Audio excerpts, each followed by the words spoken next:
भारत के सभी राज्यों में जैसे ही बिहार का नाम आता है, वैसे ही हमारे दिमाग में एक ऐसे राज्य की छवि उभरती है जो आर्थिक रूप से काफ़ी पिछड़ा है और निसंदेह सबसे कम प्रति व्यक्ति आय बिहार की ही है। इसके कई सारे कारण हैं, लेकिन एक सबसे बड़ा कारण है यहाँ व्यापारिक असंतुलन। कृषि के उत्पादों में तो यह काफ़ी हद तक आत्मनिर्भर है, लेकिन औद्योगिक उत्पाद यहाँ पर ट्रकों में, ट्रेनों में भर भर के आते हैं और बदले में दूसरे राज्यों को देने के लिए बिहार के पास कुछ नहीं है। और यही कारण है कि यहाँ प्रति व्यक्ति आय सबसे कम है और पलायन भी सबसे ज़्यादा यहीं से होते हैं। इसके अलावा कृषि में तकनीकी रूप से सबसे ज़्यादा पिछड़ापन भी यहीं पर है। तो क्या मान लिया जाए कि बिहार का आर्थिक विकास संभव नहीं है? ऐसा नहीं है। बिहार के प्रसिद्ध समाजसेवी दिनेश अग्रवाल और उनकी संस्था मेरा स्वाभिमान ने यहाँ की उर्वर मिट्टी और यहाँ के जनजातीय संसाधनों में यहाँ आर्थिक विकास की संभावना का तलाश किया है। इसके लिए उन्होंने यहाँ की मिट्टी का परीक्षण रूस तक की प्रयोगशाला में करवाया है और पता चला कि यहाँ हर तरह की फसल उपजाई जा सकती है, बशर्ते तकनीकी पूंजी और सिंचाई सबकी व्यवस्था पर्याप्त रूप से हो और उत्पादन होने के बाद मार्केट की व्यवस्था हो। बिहार के आर्थिक विकास को रफ्तार देने के दिनेश अग्रवाल के फॉर्मूले पर देखते हैं एक विस्तृत रिपोर्ट। बिहार आज देश में आर्थिक रूप से सबसे अधिक पिछड़ा हुआ राज्य है, लेकिन इसका अर्थ यह नहीं है कि यहाँ आर्थिक विकास की संभावनाएं नहीं हैं।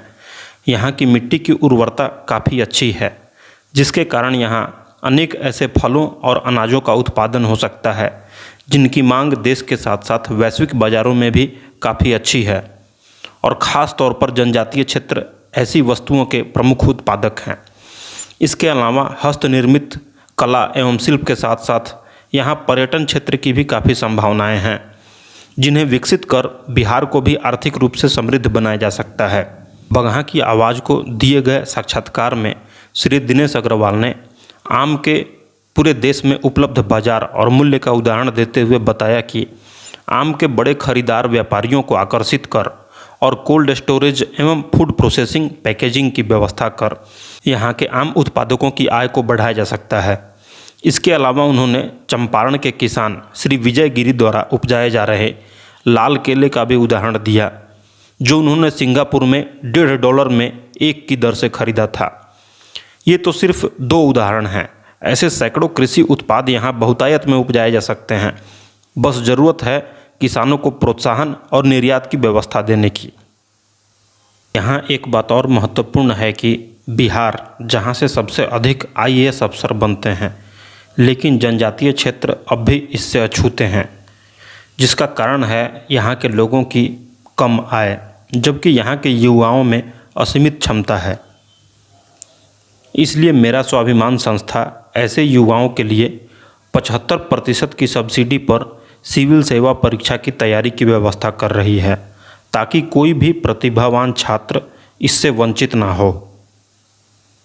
और एक बच्चा पढ़ता है तो कम से कम अपने परिवार के साथ साथ में 20 ऐसे परिवारों का बोझ उठा सकता है। ये आप भली भांति जानते हैं। आपके सामने साक्षात एग्जाम्पल है डॉक्टर कृष्ण मोहन राय जी। भले ही उन्होंने इसकी शुरुआत पश्चिमी चंपारण से की है, लेकिन उनका लक्ष्य है कि जल्द ही इसे पूरे बिहार में लागू किया जाए और बिहार के आर्थिक विकास को रफ्तार देकर पुनः बिहार के समृद्ध इतिहास को जागृत किया जाए। भारत माता की जय! भारत माता की जय! वंदे मातरम!